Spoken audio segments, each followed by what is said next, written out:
Hello friends, আমি তোমাদেরকে এই ভিডিওটি দেখে নেবে। আমি ফেসবুকে কাজ করি, ইউটিউবে কাজ করি, তারপর গড়ে কতটুকু কাজ করি যেটা একটু ক্যামেরার মধ্যে দেখিয়ে দিলাম, বাট কিন্তু আর ক্যামেরার পিছনে কিন্তু অনেক আছে। আর সেই কাজগুলো আমি ক্যামেরার মধ্যে দিয়ে দিলাম, একটু কাজগুলো কিন্তু ক্যামেরার পিছনেই যেটা কাজ সেটা আমি অতটা দেখাতে পারবো না, অনেকটাই আছে, ক্যামেরা তুলতে পারবো না। তো তাই দেখো এই কাজগুলো করতে করতে আমার কতটা সময় চলে যায়। আর ফেসবুকে কাজ করতে হচ্ছে, তারপর ইউটিউব হিসেবে ইনস্টাগ্রাম সবটিকে কাজ করতে হচ্ছে।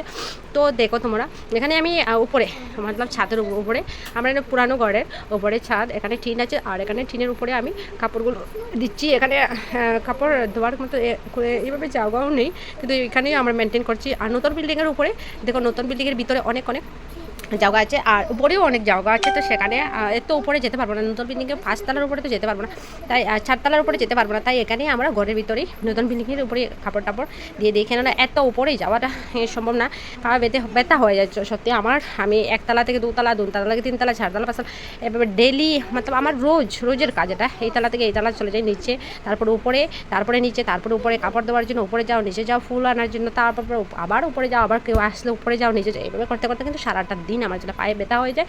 এইভাবে কাজগুলো করতে করতে অনেকেরই ভাবে যে ফেসবুকে কাজ করে, কোনো কাজই নেই, করে বসে বসে আর ফেসবুকে কাজ করছে, কোনো কাজ নেই। কিন্তু এত সব কাজ মেনটেন করে কিন্তু ফেসবুকে কাজ করছে, কিন্তু অনেকেরাই সেটা বুঝবে না। অনেক অনেক বউরা এভাবে কাজ করবে না, এত পরিশ্রম করে ওরা ফেসবুকে কাজ করবেই না, সত্যি এইভাবে। আর যদি কাজ করে ফেসবুকে, তো সেই সব সংসারগুলো ছেড়ে দিয়েই করবে।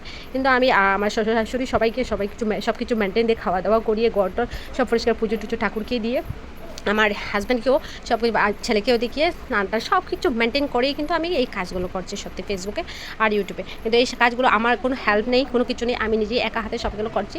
হ্যাঁ, কখনো কখনো আমার শাশুড়ি মা রান্না করেন, হ্যাঁ সেটা হয়তো রান্না করেন, কখনো কখনো উনি যখন মনটা ভালো হয় তখনই রান্না করেন, বা কোনো কিছু এমন কিছু যা আমি রান্না করি না বা পারি না, সেগুলোও রান্না করেন উনি। যেমন মাংস রান্না করে, আর আমি রান্না করি না, কারণ আমি মাংস খাই না, আর আমার ঘৃণা করে, তাই আমি মাংসগুলো রান্নাও করি না। আর আমার শাশুড়ি মা করেন, আর কোনো সময় উনি করেন, বাট আমি বাকি সব কিছু তো আমাকে করতে হয়, যেটা আমি বাসায় প্রকাশ করতে পারবো না।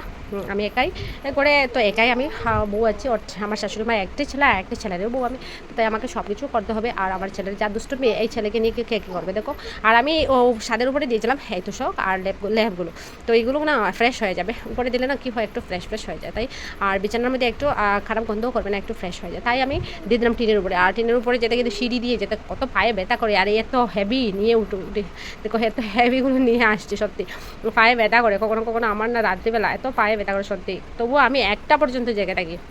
এই দেখো সিঁড়িগুলো, অনেক সিঁড়ির উপরে উঠতে হয়, এই সিঁড়ি থেকে এই সিঁড়ি, এই সিঁড়ি থেকে এই সিঁড়ি, এভাবে উঠতে হয়। তো আমি পুরো একদম ঘরের 5 তলা পর্যন্ত ঘুরে বেড়াই, সত্যি তোমরা ভাবতেই পারবে না, এভাবে অনেক কষ্ট করে কিন্তু আমি